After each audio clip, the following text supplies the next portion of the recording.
बीडच्या भगवान भक्तीगडावर पंकजा मुंडेंचा दसरा मेळावा पार पडणार आहे। मुंडे समर्थक लाखोंच्या संख्येने भगवान भक्तीगडावर दाखल व्हायला सुरुवात झाली आहे। पंकजा मुंडे आजच्या मेळाव्यात काय बोलणार याकडे आता लक्ष असेल।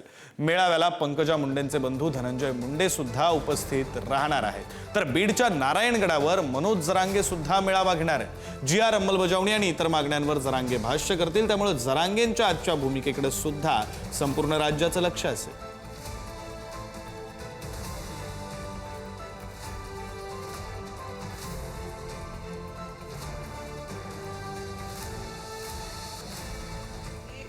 आमच्या संस्काराचा भाग आहे, आमच्या कर्तव्याचा भाग आहे।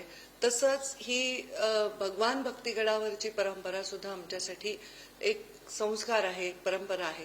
आणि मी लोक येऊ किंवा नाही येऊ, लोक कीर्ती करू किंवा नाही करू, मी म्हणजे कधी ती परंपरा मोडणार नाहीये, कारण ती लोकांसाठी सुरू केलेली परंपरा आहे। आणि ही जी पुराची परिस्थिती आहे, ही परिस्थिती लोकांची परिस्थिती गंभीर करत असेल, तर अशा वेळी त्यांना जर ऊर्जा मिळत असेल भगवान भक्तीगडावरून भगवान बाबांचं दर्शन घेऊन, तर ती ऊर्जा माझ्याहीसाठी तेवढीच महत्वाची आहे आणि त्यांच्यासाठी तेवढीच महत्वाची आहे। भाजप नेत्या पंकजा मुंडे यांच्या उपस्थितीत भगवान भक्तीगडावर दसरा मेळावा होतोय। आपण सध्या भगवान भक्तीगडावर आहोत। आपण पाहू शकतो कशा पद्धतीनं या ठिकाणी मोठ्या संख्येने आता गर्दी जमा व्हायला सुरुवात झाली आहे। संत भगवान बाबा यांची भव्य दिव्य मूर्ती आहे। साधारणतः 11 वाजण्याच्या सुमारास पंकजा मुंडे या ठिकाणी हेलिकॉप्टरने दाखल होणार आहेत आणि त्यानंतरच त्या संत भगवान बाबा यांची देखील आरती करणार आहेत आणि त्यानंतर त्या थेट स्टेजवर दाखल होतील। आपण पाहू शकतो या दसरा मेळाव्याची जी परंपरा आहे ती स्वर्गीय गोपीनाथ मुंडे यांनी भगवानगडावर सुरू। बीडमध्ये 2 दसरा मेळावे पार पडत आहेत। भगवान भक्तीगडावर पंकजा मुंडेंचा मेळावा पार पडेल। या मेळाव्याला धनंजय मुंडे सुद्धा उपस्थित राहणार आहेत। तर बीडच्या नारायणगडावर मनोज जरांगे पाटील मेळावा घेणार आहेत। त्यासाठीची तयारी सुद्धा आपण पुढारी न्यूजच्या टीव्ही स्क्रीनवर पाहतोय। खरं तर मुंबईतला लढा झाल्यानंतर मनोज जरांगे पाटील यांची ही पहिली जाहीर सभा असणार आहे या मेळाव्याच्या माध्यमातून, त्यामुळे ते काय बोलतात याकडे लक्ष असेल।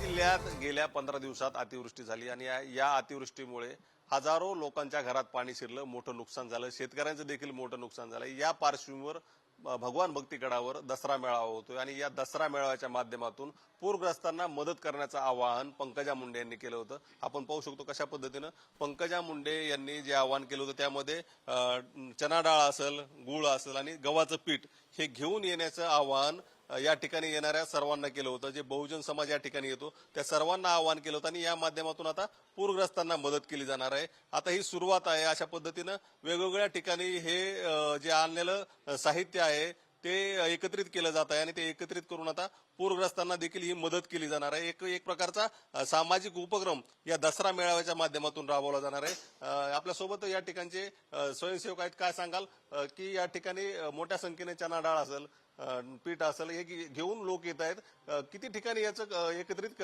केलं जात आहे?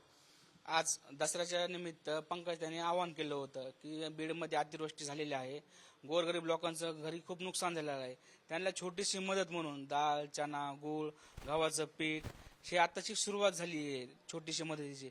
इथून पुढे जे अजून मोठ्या प्रमाणात आम्ही स्वयंसेवक म्हणा ताईसाहेबांच्या आदेशाने जसं होईल तसं भरपूर लोकांपर्यंत मदत पोहोच करणार आहोत। ही छोटीशी सुरुवात आज दसऱ्याच्या निमित्त आम्ही चालू केली आहे। कॅमेरा पर्सन निखिल करंदीकरसह उदय नागरगोजे, भगवान भक्तीगड, बीड।